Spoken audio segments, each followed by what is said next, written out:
Moving to still in the 4th round. This would have been 11 picks later. They went offensive guard Kevin Dotson out of Louisiana. Now, I actually did like this pick, man. I did too. And when we talk about Ramon Foster retiring, we talk about BJ Finney leaving to go to Seattle. Shout out to my dog. They bring in Steven, you can say his last name, Wisniewski, correct?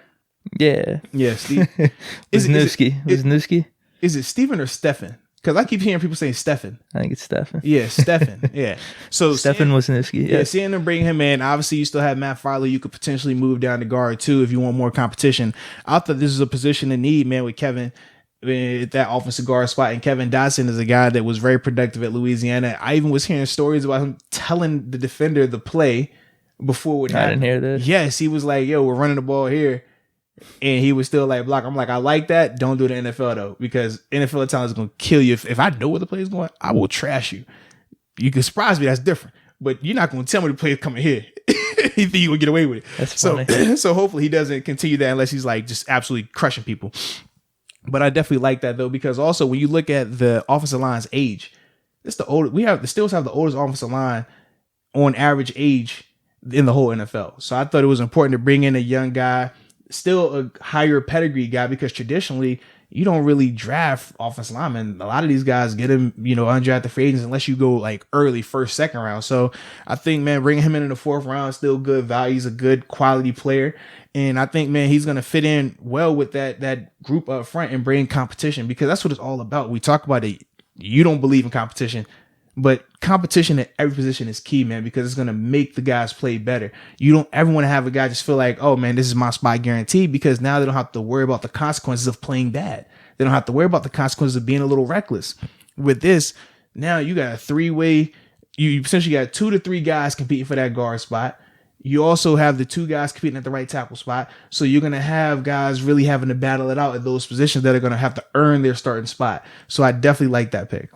Dude, he looks good, man. Like if you look at his tapes, he's able to man. Guys, I don't know what's the knock against him. In what regard? Just because as I'm looking at the tape, he's literally manhandling dudes. Well, a lot of times when you're watching the tape, you have to say, okay, he's doing this at Louisiana. If he was doing it at Louisiana State, which is LSU, that's a little different. He was doing it at Alabama, it's a little different because the competition is different. Yeah. So I think when we start comparing and contrasting it, also you have to remember you're seeing highlights. How is it going to show all the good plays? They're not going to show, if he plays 60 plays, they're not going to show the 10 to 20 plays that might have went bad for him, or say he gets a little lazy with his hands, or say, he struggles with movement. Guys that like to have defensive line stunts, he struggles with that. We don't know that just yet. I haven't watched enough tape on him to know that. But those are some of the reasons why guys traditionally fall in terms of O-linemen. Like when you look at the first round guys, man, this guy has great feet. He works well. He does this. He does that. Everything across the board, he checks the box in. So that's why they go early. With guys in the 4th round, it's like he has the potential to go into that level, but he also could never develop and struggle. Think Gerald Hawkins, for example, right? He came in, a lot of praise around him. Man, big guy can move, but he struggled with movement. He struggled with this, struggled with that. And it never really had a chance to fully develop. And then also he dealt with the injuries. So with Kevin, that could be a similar situation. Like I said, I personally don't know right now, but that's some of the reasons why a guy like that, yeah. Even though with his highlights he looks like first round talent. I think with a highlight, are you putting any bad plays on a highlight tape, man? If you do, you should get fired. You're not. You put your best foot. It's like an interview. When you go into your interview, right? Are you gonna tell them every good thing, right? Yeah, man, I'm an extremely hard worker. I do this. Sometimes you need a little transparency. I do that. Now you gonna tell them, hey, look, man, I struggle with this. I might not do that. I'm probably gonna forget this.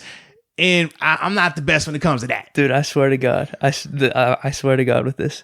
So we're in high school. And there's this kid at my high school. He's, I don't even know. I think he was on the JV football team. Yeah. I can't really remember. But this was our junior year. So he's on the JV. He's trying to go to college for football, even though he's on the JV his junior year. God, dog. Yeah. So he's, hey, man, you still got a dream. He's still got a dream. All right. I respect it. Late bloomer. Yeah, exactly. You never know what can happen. So he records tape of him catching passes in his backyard, and he puts it out there to like coaches and stuff or on YouTube. I can't remember, but he has this highlight tape, and he shows us it at the lunch table. and he shows him dropping a couple passes in the tape, bro. And no, tripping. You're tripping, dude. I'm not even kidding. And they look like lobs too, man. It wasn't even like full pass. Man. It's bad for business, but it's funny too because I distinctly remember some of my friends telling them, bro, I think that was a good idea throwing the drops. It kind of shows like you're human, you know? Nah, bro. And he was like, yeah, dude, that's kind of like what I'm thinking. Well, I wish my highlight tape would have had me missing a tackle, missing a sack, anything. Not a chance. My highlight tape coming from high school to college and then college to the NFL. Man, I was supposed to be a Hall of Famer. You look at my tape, bro. Nobody can touch me. Every hit's a big hit. I'm crazy pulling it from everybody. Yeah.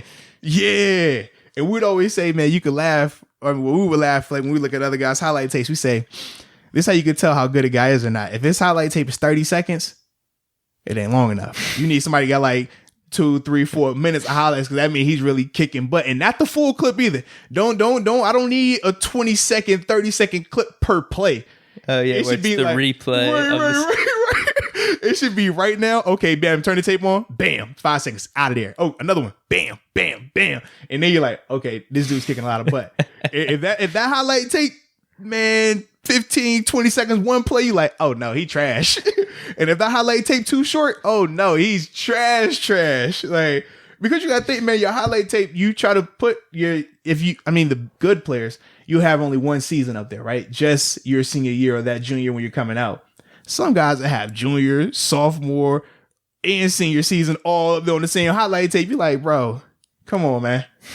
So you won't make a lot of plays, what you telling me.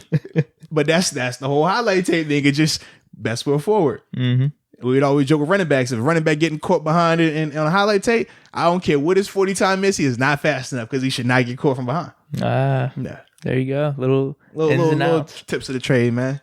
So what do we got 2 more? Yeah, man. So, but how did you rate the Kevin pick? This one's an A. So I'm starting to even out here a little bit. This one's an A.